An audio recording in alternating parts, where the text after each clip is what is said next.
Donc des fois, quand nous regardons les différentes choses qui se passent, nous avons peine à allumer la télévision, tellement il y a de mauvaises nouvelles. Donc des fois, il suffit d'écouter les actualités. Quand on regarde ce qui se passe, nous entendons qu'il y a des guerres, des bruits de guerre, des soulèvements à gauche, à droite. Nous entendons qu'il y a des famines, des épidémies, un peu de tout. Et là, cette semaine-ci, même les semaines précédentes, il y a des kidnappings, des homejacking. Il y a un peu de tout. Et ce ne sont pas des choses qui sont faites pour nous rassurer. Certaines personnes sont arrivées au point à se dire je ne veux même plus allumer la télé tellement les nouvelles sont mauvaises. Mais le fait de ne plus allumer la télé, les mauvaises nouvelles sont toujours là. Et le jour où on va l'allumer, ça nous fera un plus gros choc. Et en tant que chrétiens, nous devons quand même avoir les yeux fixés sur ce qui se passe, histoire de savoir dans quel temps nous sommes et savoir dans quelle période nous sommes, histoire d'être éveillés pour savoir ce que nous devons faire. Économiquement parlant, ce n'est pas mieux. Nous entendons parler de taxes, de surtaxes à l'importation et à l'exportation. Il y a des sociétés qui ferment et cela ne rassure pas forcément tout le monde. Et que dire, moralement, ce n'est pas mieux. Donc dans une certaine émission, les gens, ils se marient au premier regard. Ils arrivent à leur mariage sans jamais avoir vu la personne, tout simplement parce que les statistiques ont dit cette personne est compatible avec toi, tu vas l'épouser. Et il y a des nouveautés, je n'ose même pas en parler. Si vous avez vu, vous savez de quoi je parle. Quand vous arrivez, vous savez qui vous allez épouser. Dieu, il a institué le mariage. Et nous voyons que maintenant, le mariage est totalement désacralisé. On se marie quand on veut, on divorce quand on veut, voilà, il n'y a pas de souci. Donc, tout cela pour dire que le monde va mal. Mais je pense que vous n'avez pas attendu ce matin que je vous le dise. Vous vous êtes tous rendus compte bien avant, je suppose, n'est-ce pas? Tout le monde a dû faire ce constat, que le monde va mal. Là, face à une situation que nous voulons améliorer, la première étape à faire, c'est de faire un constat. Donc je ne dis pas qu'à nous seuls, nous allons pouvoir tout changer, mais là où nous sommes, nous avons quand même notre part à jouer, nous avons notre rôle à jouer. Le problème, c'est de voir, de savoir et de ne rien faire et d'aller se coucher la conscience tranquille et de se dire tout va bien. Donc nous avons quand même un rôle à jouer. Donc là, le constat est fait, le monde va mal. Et si le monde va mal, c'est certainement parce que les hommes ont rejeté Dieu. Pour certains, ils ont rejeté Dieu totalement parce que voilà, ils n'en veulent pas. D'autres l'ont rejeté parce qu'il y a eu des situations qui sont passées et du coup, ils l'ont rejeté. D'autres l'ont rejeté par effet de mimétisme, sans trop comprendre qui il est. Mes parents n'y vont pas, mes parents n'aiment pas. Oh, dès qu'on parle de Dieu, non merci. Je n'en veux pas. Donc j'imite, sans jamais savoir qui est Jésus. On rejette juste parce que, voilà. Donc on rejette Dieu, juste pour imiter. Il faut savoir que pour certaines personnes, le fait de rejeter Dieu, c'est une lutte dans ces personnes, c'est un combat. Ce sont des personnes qui cherchent Dieu, mais qui ne l'ont pas trouvé. Ce sont juste des personnes qui attendent qu'on leur parle de Dieu. Et comme on disait hier dans notre groupe d'hommes, comment ces personnes connaîtront Dieu si personne ne va leur parler? Pour certaines personnes, elles se sont construites elles-mêmes. C'est grâce à moi, j'ai étudié, j'ai tout fait, je suis intelligent, j'ai réussi, j'ai monté ma boîte. C'est grâce à moi. Pourquoi tu viens me parler de Dieu? J'ai tout fait. Après, la personne ne se sent pas forcément plus coupable qu'une autre parce qu'elle estime que tout va bien dans sa vie. Donc, il y a plusieurs personnes qui rejettent Dieu pour des raisons diverses et variées. Donc, ce sont des personnes qui ne ressentent pas le besoin d'avoir Dieu dans leur vie. Malgré cela, nous savons que Dieu aime toute l'humanité et veut que tous les hommes soient sauvés. Le premier texte que nous allons lire, c'est le texte de Jean 3, verset 16 jusqu'au verset 20. Ce texte-là, il a été cité dimanche dernier par Émile. Et généralement, ce texte-là, quand il est cité, on parle de juste Dieu a tant aimé le monde, mais Émile l'a utilisé d'une façon, exactement la même façon que moi, je vais l'utiliser. Et moi, je me dis que la probabilité que deux personnes à 8 jours d'intervalle utilisent le même texte faisant ressortir les mêmes choses, certainement Dieu a quelque chose, une fois de plus, encore à dire en ce matin. Donc le texte, c'est le Jean de Jean 3,16, et nous lirons jusqu'au verset 20, où il est dit ceci. « Car Dieu a tant aimé le monde qu'il a donné son Fils unique, afin que quiconque croit en lui ne périsse point, mais qu'il ait la vie éternelle. Dieu, en effet, n'a pas envoyé son Fils dans le monde pour qu'il juge le monde, mais pour que le monde soit sauvé par lui. Celui qui croit en lui n'est point jugé, mais celui qui ne croit pas est déjà jugé parce qu'il n'a pas cru au nom du Fils unique de Dieu. Et ce jugement, c'est que la lumière étant venue dans le monde, les hommes ont préféré les ténèbres à la lumière parce que leurs œuvres étaient mauvaises. Car quiconque fait le mal est la lumière.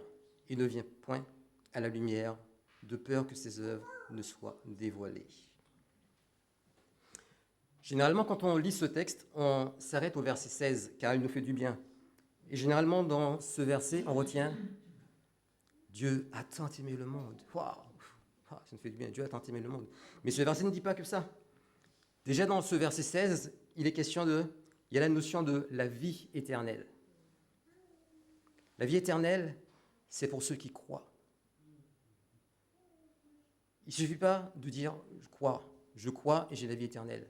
Parce que la Bible nous dit, Satan aussi, il croit que Dieu existe. Et ce n'est pas pour ça qu'il ira au paradis. Donc il y a la notion de vie éternelle, mais il y a aussi son contraire. Il y a aussi le mot périr. Donc pour ceux qui croient, c'est la vie éternelle. Pour ceux qui ne croient pas, c'est la mort éternelle.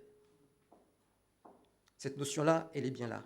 Malheureusement, dans bien des cas, il y a une chanson qui est utilisée pour une association qui dit « Nous irons tous au paradis ». Ça, c'est la chanson qui le dit, ce n'est pas ce que Dieu dit. Dieu dit bien que ceux qui croient, c'est la vie éternelle. Ceux qui ne croient pas, ils périssent.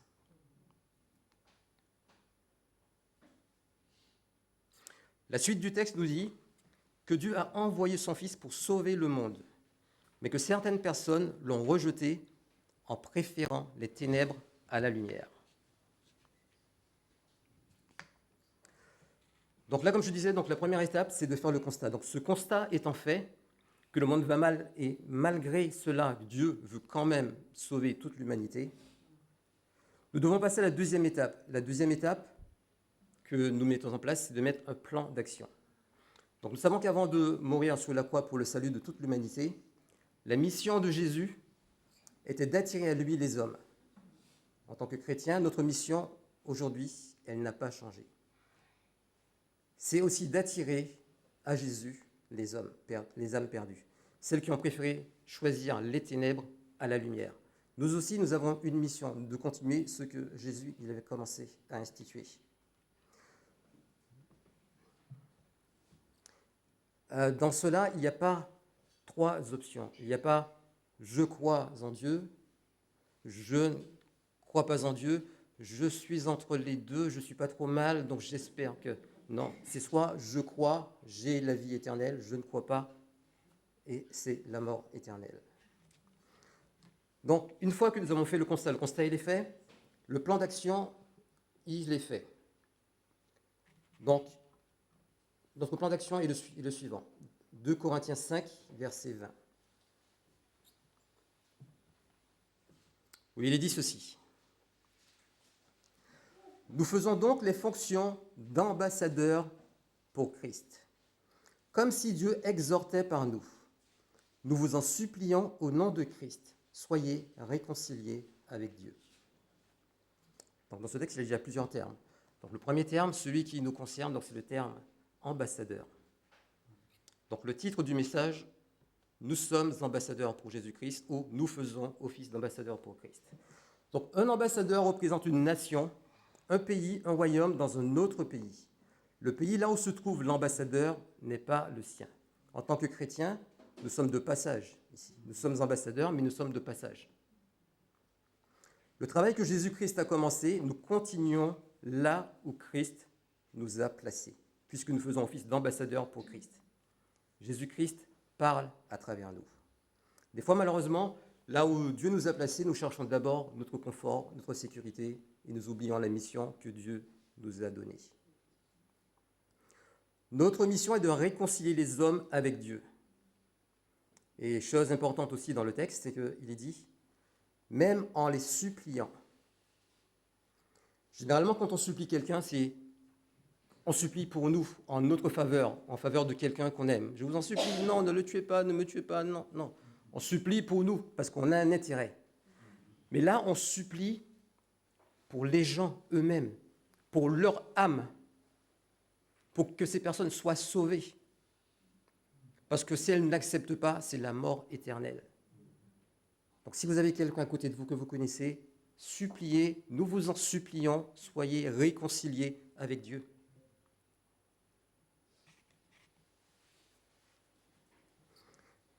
Le salut pour nous est gratuit, mais s'il est gratuit pour nous aujourd'hui, c'est parce que quelqu'un a payé. Comme nous venons juste de célébrer la scène, quelqu'un a payé. C'est la raison pour laquelle le salut est gratuit et qu'il est offert à tous. Et que tous sont invités, tous ceux qui ne le connaissent pas sont invités à l'accepter. Le travail d'un ambassadeur, c'est un travail actif. Donc dans certaines religions, nous entendons « je suis croyant, mais non pratiquant ». Au service de Dieu, il n'y a pas de non-pratiquant, il n'y a pas d'ambassadeur non-pratiquant.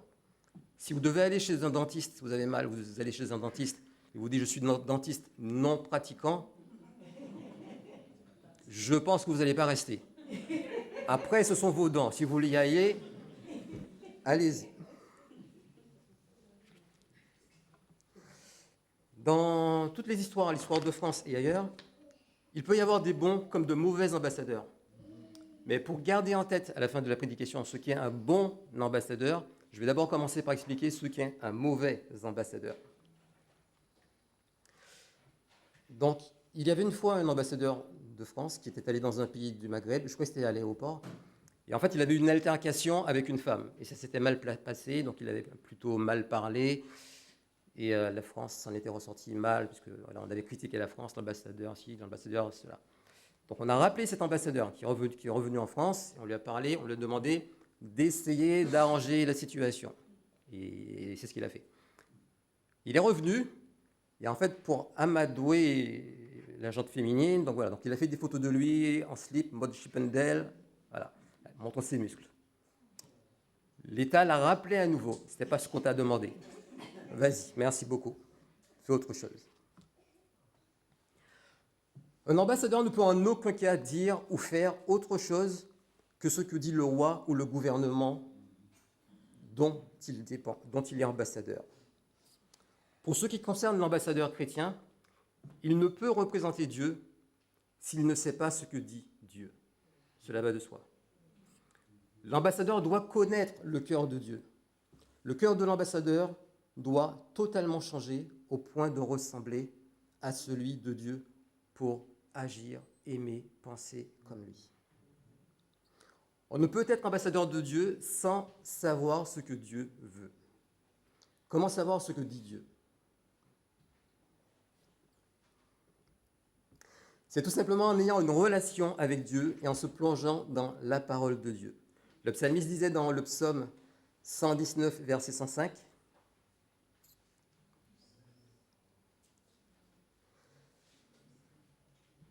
« Ta parole est une lampe à mes pieds, est une lumière sur mon sentier. » Et toujours dans le même psaume, au verset 11, « Je serre ta parole dans mon cœur afin de ne pas pécher contre toi. » La vie du psalmiste était basée sur ce qu'il connaissait de Dieu à travers sa parole. Sa vie n'était pas régie par une philosophie, par une approche approximative de ce que Dieu disait, mais elle était vraiment basée sur ce que dit Dieu. La parole de Dieu n'évolue pas au gré des circonstances, des temps. Comme l'a cité aussi Magali ce matin, Jésus-Christ est le même hier, aujourd'hui et éternellement. Sa parole ne change pas. De nos jours, c'est mal perçu de garder la parole de Dieu telle qu'elle est écrite. Certaines personnes veulent la faire évoluer, veulent la moderniser. Oui, mais ça c'était avant, maintenant, il faut que tu comprennes que, attends, oh. Donc non, la parole de Dieu ne change pas. Si on veut la changer, c'est plus la parole de Dieu, c'est notre parole. Dans ce cas-là, nous ne sommes plus ambassadeurs de Dieu, nous sommes ambassadeurs de nous. Matthieu 24, 35 dit « Le ciel et la terre passeront, mais mes paroles ne passeront point. » Une fois de plus, on ne peut pas représenter quelqu'un et ignorer ce que nous demande celui que nous voulons représenter. Jean 13, 34 à 35 nous dit Je vous donne un commandement nouveau. Aimez-vous les uns les autres comme je vous ai aimé. Vous aussi, aimez-vous les uns les autres. À ceci, tous connaîtront que vous êtes mes disciples. Si vous aimez, si vous avez de l'amour les uns pour les autres. La nature de Dieu est amour. L'amour de Dieu envers les âmes perdues doit transpirer à travers l'ambassadeur. Dieu est amour et c'est la raison pour laquelle il a envoyé son Fils unique mourir sur la croix pour sauver les hommes. Mais il est aussi juste. Et c'est la raison pour laquelle il nous demande de réconcilier les hommes avec lui. L'ambassadeur doit refléter la nature de Jésus-Christ. 2 Corinthiens 5, versets 17 à 19, donc c'est le même texte que notre texte de référence. Si quelqu'un est en Christ, il est une nouvelle créature. Les choses anciennes sont passées. Voici, toutes choses sont devenues nouvelles. Et tout cela vient de Dieu, qui nous a réconciliés avec lui par Christ et qui nous a donné le ministère de la réconciliation. Car Dieu était en Christ, réconciliant le monde avec lui-même et n'imputant point aux hommes leurs offenses. Et il a mis en nous la parole de la réconciliation. Là encore, il est question de réconciliation entre les hommes et Dieu. Mais avant de réconcilier les hommes avec Dieu, sommes-nous nous-mêmes réconciliés entre nous? Nous pouvons très bien arriver à l'église et nous sommes fâchés avec un frère, avec une sœur. Il peut très bien y avoir un conflit entre mari, femme, entre parents, enfants, cousins, cousines. Ces choses ne doivent pas se faire, ne doivent pas perdurer dans le temps. Nous pouvons très bien dire à Dieu, Dieu, tu sais, tu connais toutes choses, tu sais que ce n'est pas moi, c'est lui, c'est elle. Tu connais mon cœur, tu sais que je t'aime. Imaginez l'apôtre Jean qui se présente devant Jésus, il lui dit, Jésus, tu sais, moi je t'aime beaucoup, je veux te servir, mais Marc, Luc, déjà quand j'arrive, je fais comme si je ne les connaissais pas, je ne les vois même pas. Est-ce qu'on pense que Jésus aurait dit, tu sais, je te comprends, hein, c'est des choses qui arrivent. Tout le monde ne peut pas s'entendre avec tout le monde. Ben continue, fais comme si de rien n'était. Ou est-ce que nous pensons que Jésus leur a dit d'aller d'abord se réconcilier, comme il est dit dans Matthieu 5, 23 à 24. Si donc au moment de présenter ton offrande devant l'autel, tu te souviens que ton frère a quelque chose contre toi, laisse là ton offrande devant l'autel et va d'abord te réconcilier avec ton frère, puis tu reviendras présenter ton offrande. Pour éviter d'être nous-mêmes de mauvais ambassadeurs, il y a des qualités que nous devons rechercher à avoir et il y a aussi certains défauts, des choses que nous devons abandonner, certaines mauvaises pratiques. Quand on regarde par exemple l'évolution de la chenille, nous savons que la chenille au début elle rampait jusqu'à son évolution où maintenant elle vole. Dans la vie du chrétien, il y a un changement, il y a une évolution. Je ne dis pas que l'évolution elle est radicale, elle est tout de suite, elle est immédiate quand on rencontre Dieu. Mais il y a quand même une progression, il y a des choses qui se font. Nous n'avons jamais vu dans le ciel un papillon voler avec son ancien cocon. Il a totalement abandonné. Donc, le problème, c'est quand on sait que la chose n'est pas bonne, mais qu'on continue à la garder, à la chouchouter, à la garder. Cependant, nous savons qu'il y a des chrétiens qui ne veulent pas se débarrasser de certaines mauvaises pratiques. Il y a plusieurs années de cela, en fait, c'était un jour où je prêchais aussi, et j'avais quasiment terminé la prédication, mais je ne sais pas pourquoi, j'ai eu à cœur de parler de quelque chose. Ce n'était pas du tout dans le contexte de la prédication, et j'ai eu à cœur d'en parler, comme j'ai encore à cœur d'en parler ce matin. Cette chose, c'est la suivante. J'avais dit ce jour-là qu'il y a des personnes qui allaient à l'église et qu'après, ces mêmes personnes pouvaient aller consulter des voyants. Ça peut paraître bizarre, mais j'avais sorti ça. Mais je ne sais pas pourquoi je l'avais dit, mais je l'avais dit. Et il y a quelqu'un que je connaissais, qui était ma voisine à l'époque quand j'habitais à Champigny, et qui connaissait quelqu'un de cette église, et qui m'avait dit, Eric, ce que tu as dit là, quelqu'un est fâché contre toi. Je dis, ah bon? Ouais, parce qu'en fait, c'était la pratique de la personne. Mais ça, je ne savais pas. Et il s'avère que c'était ce que la personne faisait. Donc si c'est encore le cas de personnes aujourd'hui, on ne peut pas connaître Dieu et après aller consulter les voyants. Parce que depuis quand est-ce qu'on prie Dieu et après on va consulter les voyants pour voir où en est sa situation? Depuis quand on consulte Dieu et après on consulte Satan? Parce qu'en fait c'est ce qu'on fait. Pour certaines personnes, il n'y a pas de problème, donc voilà. Alors que nous savons que Élie, dans 1 Roi 18, 21, dit « Jusqu'à quand clocherez-vous des deux côtés? Si l'Éternel est Dieu, allez après lui. Si c'est Baal, allez après lui. » Le peuple ne lui répondit rien. Notre mission en tant qu'ambassadeur est de réconcilier le monde avec Dieu.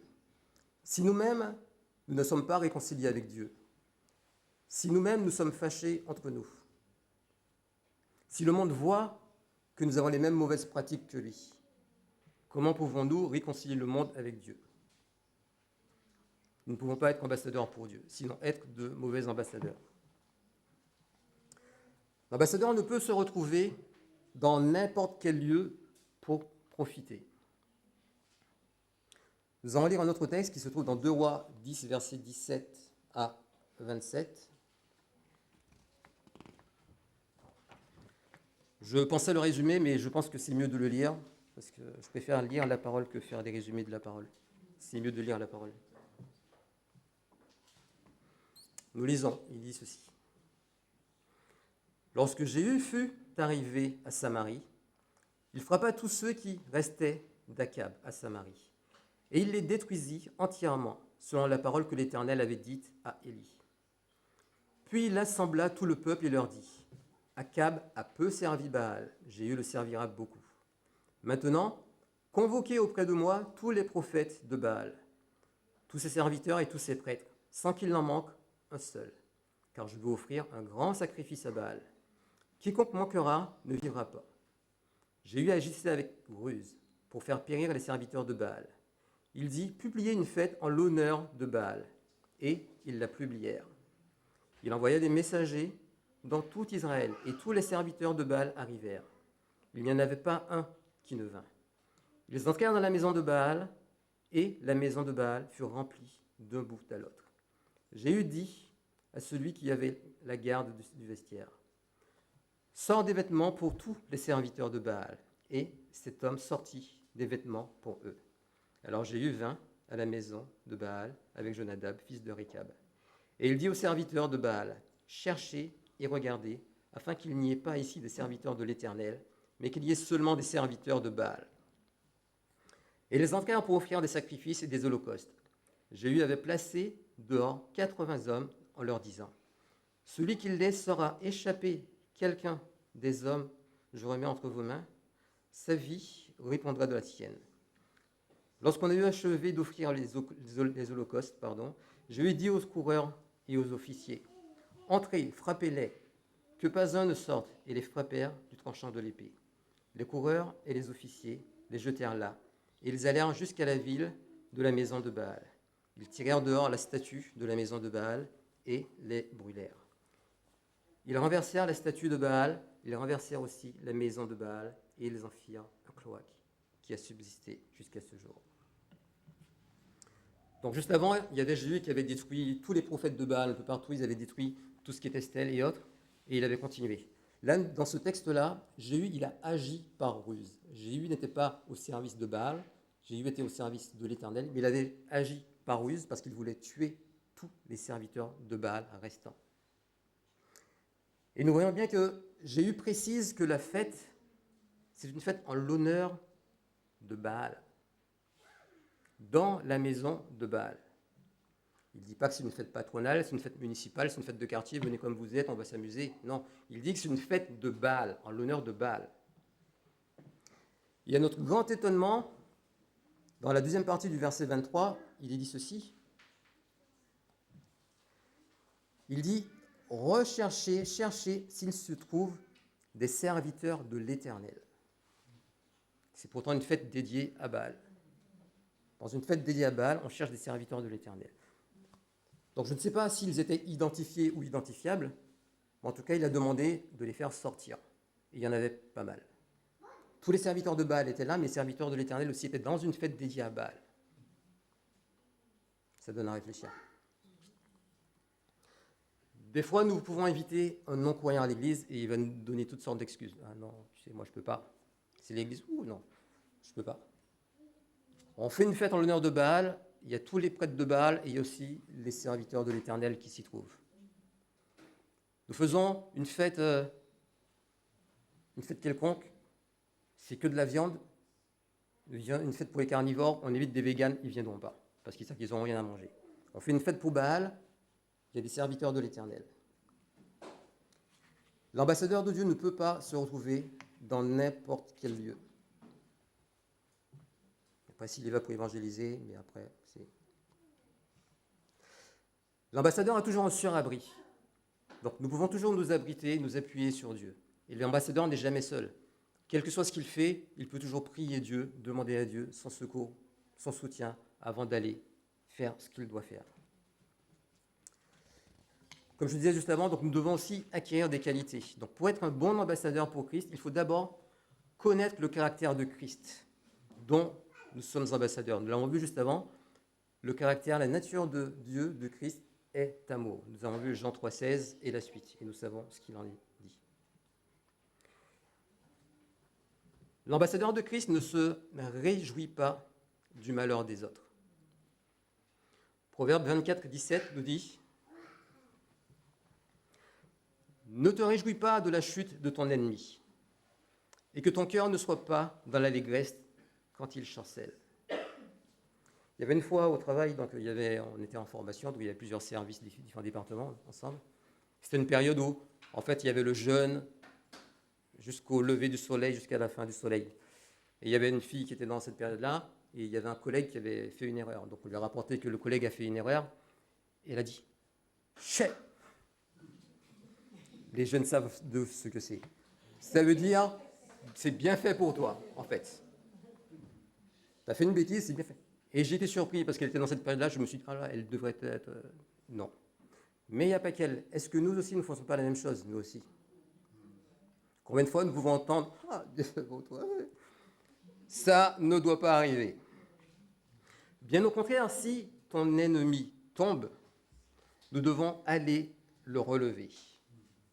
Proverbe 25, 21 à 22 nous dit, si ton ennemi a faim, donne-lui à manger. S'il a soif, donne-lui à boire, car ce sont des charbons ardents que tu amasses sur sa tête, et l'Éternel te récompensera. Quand il a faim, quand il a soif, on ne lui donne pas à manger disant « Tiens, vas-y, mange, tiens, bois ». Non, c'est avec amour. Ce n'est pas pour se débarrasser de lui. Nous ne devons pas non plus rendre le mal pour le mal. Même s'il est tentant de tendre un croche-pied à celui qui nous a fait un croche-pied, des fois c'est tentant, mais il ne faut pas le faire. Romains 12, 21 nous dit « Ne te laisse pas vaincre par le mal, mais sois vainqueur du mal par le bien. »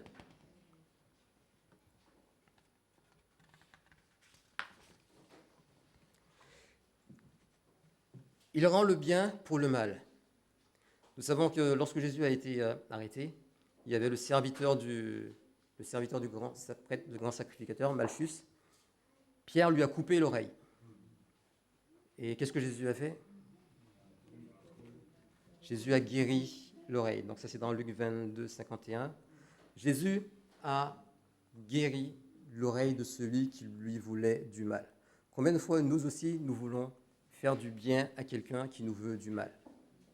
Ça c'est la nature de Christ.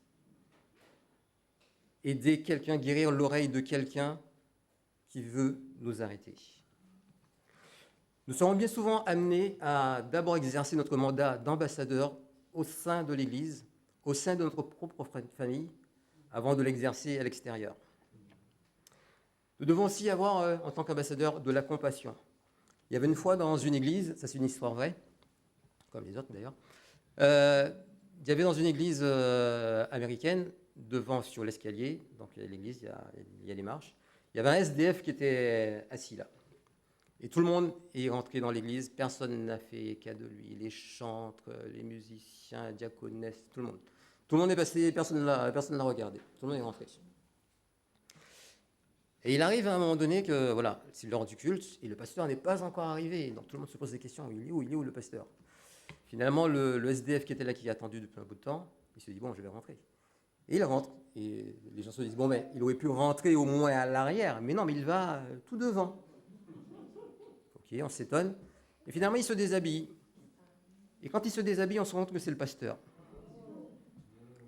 Le pasteur était assis sous les marches de l'escalier. Personne n'a fait cas de lui. En tant que SDF, personne n'a fait cas de lui. Et là, on s'est rendu compte. Donc le pasteur voulait voir quelle était la nature de ses membres, des membres de son Église. Nous aussi, nous devons user de compassion. Des fois, nous pouvons voir des personnes passer à côté, ne rien dire. Donc c'est un peu la situation comme la parabole du bon samaritain. L'ambassadeur, il pardonne. Matthieu 26, 33 à 35, c'est l'histoire de Pierre. Pierre, prenant la parole, lui dit, « Quand tu serais pour tous une occasion de chute, tu ne le seras jamais pour moi. » Jésus lui dit, « Je te le dis en vérité, cette nuit même, avant que le coq chante, tu me renieras 3 fois. » Pierre lui répondit, « Quand il me faudrait mourir avec toi, je ne te renierai pas. » Et tous les disciples dirent la même chose. Mais ne jugeons pas Pierre trop vite. Parce que combien de fois nous aussi nous avons renié Jésus? Quand au travail ou ailleurs on nous a tendu une perche, on aurait pu dire, quand on dit, ah là là, c'est Dame Nature qui a fait ça. Non, non, non, c'est pas Dame Nature, c'est Christ qui a fait ça, c'est Dieu. On aurait pu dire, on n'a rien dit. Combien de fois nous avons renié Dieu? Combien de fois nous n'avons rien fait? Quand quelqu'un nous a tendu une perche pour parler, pour dire, oui, c'est Dieu qui a fait ça, on a préféré botter en touche. Donc n'accusons pas Pierre trop vite. Nous savons que Pierre a renié Jésus comme Jésus l'avait annoncé. Et pourtant, c'est à ce même Pierre qu'il dit dans Jean 21, 14 et suivant, « Paix, mes agneaux. » Le texte est affiché. Qu'est-ce que Jésus lui a dit juste avant? Est-ce que Jésus lui a fait un reproche? Voilà quelqu'un qui a renié Jésus, pas une fois, pas 2 fois. Il a renié. Est-ce que Jésus lui a dit quand il l'a vu, « Qu'est-ce que je t'avais dit? Je t'avais pas dit que tu allais me renier? Qui c'est qui a raison? » Est-ce qu'il lui a dit ça? Non. Pas un mot. Pas une remarque, pas un reproche, pas une critique. Nous aussi, nous sommes appelés à pardonner. Des fois, nous pouvons garder des dossiers. Ce que tu m'as fait le jour du repas fraternel, là, je n'oublie pas. Ce que tu m'as fait telle année, je n'oublie pas. J'ai ça à te dire, j'ai un dossier contre toi. On garde des dossiers. Est-ce que c'est bien? Non, Jésus n'a pas rappelé le souvenir des fautes. Il y a un grand footballeur qui a dit un jour, je pardonne, mais je n'oublie pas. Il était fier d'avoir dit ça. Le principe du pardon, c'est d'oublier. Donc, l'ambassadeur pardonne. On ne retient pas. Et il y a encore d'autres qualités que nous pouvons avoir. Nous arrivons au principe de la réconciliation. Où et quand l'ambassadeur peut-il exercer son ministère pour la réconciliation? 2 Timothée 4, versets 2 à 5 nous dit « Prêche la parole, insiste en toutes occasions, favorables ou non. Reprend, censure, exhorte avec toute douceur et en instruisant. Car il viendra un temps où les hommes ne supporteront pas la saine doctrine, mais ayant la démangeaison d'entendre des choses agréables, ils se donneront une foule de docteurs selon leurs propres désirs, détourneront l'oreille de la vérité et se tourneront vers des fables. Mais toi, sois sobre en toutes choses, supporte les souffrances, fais l'œuvre d'un évangéliste, remplis bien ton ministère. » À travers ce texte, nous voyons que l'ambassadeur est appelé à saisir toutes les occasions, favorables ou non, en toutes circonstances pour évangéliser. On peut très bien croiser quelqu'un qui passe là. On n'ose pas lui parler.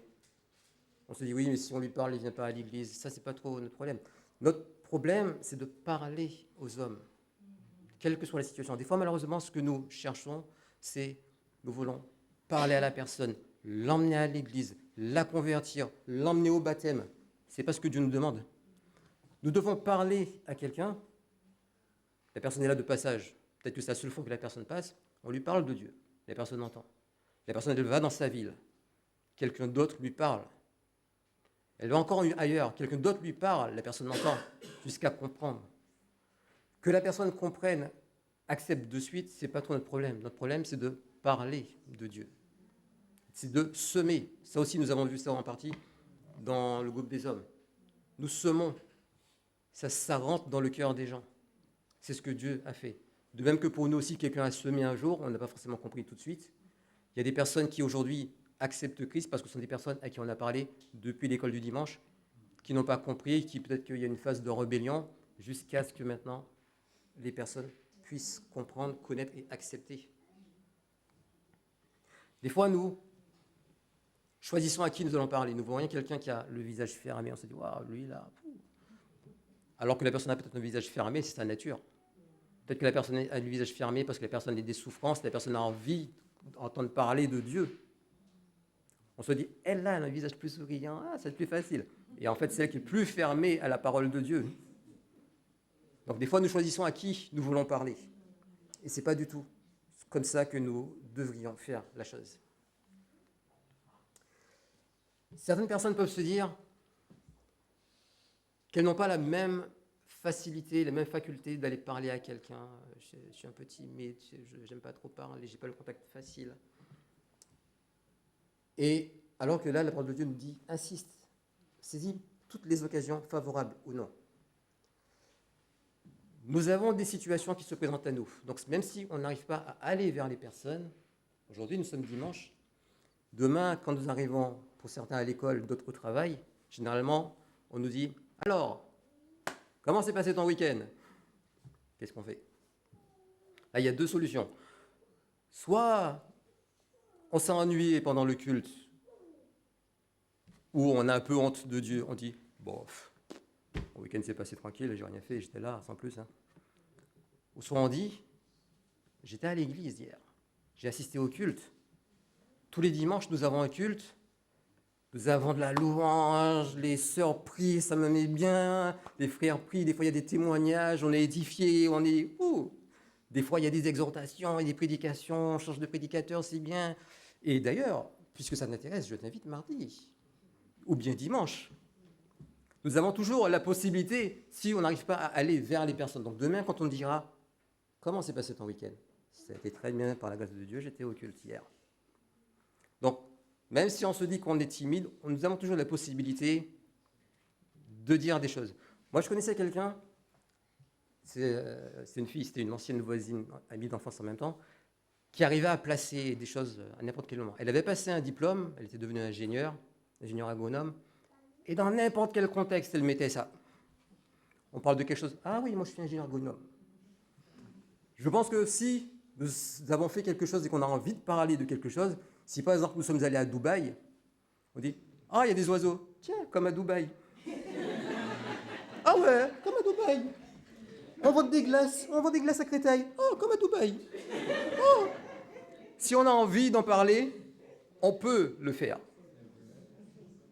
Quand ça nous intéresse, on arrive à le dire.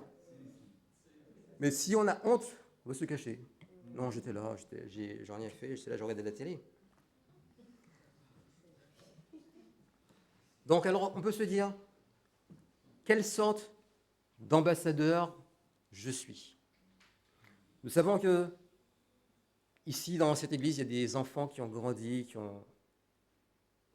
à l'école du dimanche, qui ont servi à un moment donné, d'autres qui ont abandonné, d'autres qui sont partis. Nous avons des parents à qui nous avons déjà parlé aussi, qui n'ont pas accepté, d'autres, des voisins, des connaissances que nous avons, à qui nous voulons parler. Nous savons que la mission de l'ambassadeur, c'est de parler aux hommes de Dieu. Nous allons chanter le prochain chant, et à travers ce chant, nous allons le chanter comme une prière, tout en pensant à nos propres enfants, nos propres parents, la propre ville dans laquelle nous sommes, le propre pays dans lequel nous sommes. Nous allons le chanter en pensant à toutes ces personnes à qui nous avons déjà parlé, qui n'ont jamais accepté Christ. Et si le cœur vous en dit, juste après, si vous voulez prier pour un sujet, enfin, je parle bien dans ce contexte-là, pas des demandes autres, mais dans ce contexte-là, prier pour des parents, des enfants qui ont accepté, qui ont abandonné, qui sont refroidis, qui sont ailleurs. Nous pouvons prier pour cela. Donc nous prions, nous gardons en tête de prier pour la ville, pour le pays, pour nos parents, nos familles.